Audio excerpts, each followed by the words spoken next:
Hello and welcome to another quick tips video. Today we're talking about backup and redundancy. Things will go wrong at gigs, accidents will happen and equipment will break. So what you need to do is be prepared so that if something does go wrong, you're able to solve it quickly. So in this quick tips video, I'm going to talk about how to fault find problems and what you should do about backup equipment. Let's get started. Tip number 1. When you arrive at a venue, one of the first things you should try and do is locate where the circuit breakers are, so that if something does go wrong and the power is tripped, you can quickly and easily locate the circuit breakers to turn them back on.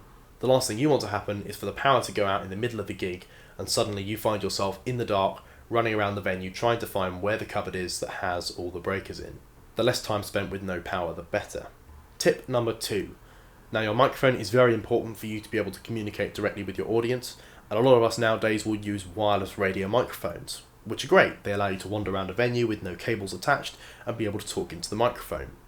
However, they are prone to things like signal dropouts and battery issues, which can leave you a little bit stuck. Which is why it's always a good idea to bring a wired microphone to your gig as well, so if something does go wrong with the wireless mic or you run out of batteries, you can quickly swap over to this guy. I always have a wired mic connected directly into the mixer, ready to turn on at any moment. Tip number 3.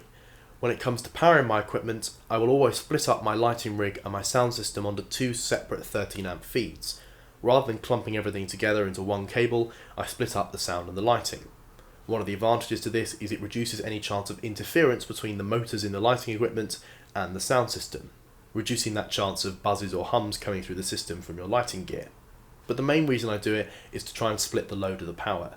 Ideally, you don't want to have all of your entire system connected into a single 13 amp socket, as that can draw quite a lot of power, and you may find that you're actually drawing over 13 amps of power.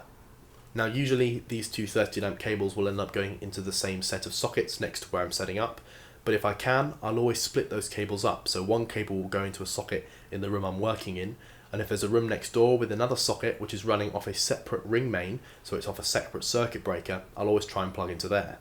So that way, if they're on 2 separate circuit breakers, I'm less likely to overload the circuit, and if there is a problem, it's only going to turn off either my lighting rig or my sound system, not both. Tip number 4. When trying to fault find a system, it's always important you work systematically, working through what the issues might be to try and resolve the problem. You always want to try and isolate where the problem is coming from. Whether it's a power issue or a sound issue, the same rules apply. Try removing bits of equipment from the system or bypassing certain bits altogether. By having different pieces of equipment connected, you can try and isolate where the problem is exactly coming from.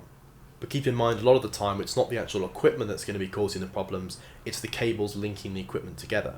Always try and follow the signal path from its source. So with sound equipment, start with your DJ setup with your laptop and your MIDI controller or whatever you're using, and follow that signal to your amplifiers and then out to your speakers, and then you can try and isolate which area is causing the issue.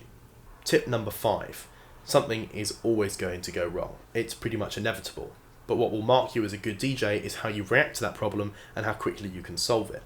The key is all in the preparation and making sure that you've got backups in place so that if something does go wrong, you can quickly switch over to a backup and keep the music going or keep the lights on.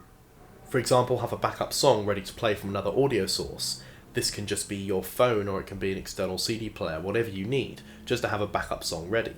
So if the worst does happen, you can keep the music playing.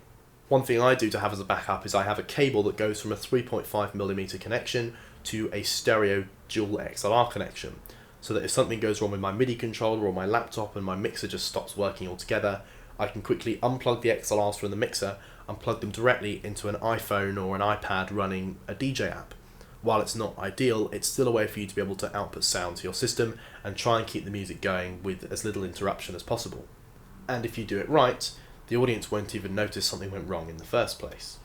So there you have it. Things will go wrong, and the best thing you can do about it is prepare for it.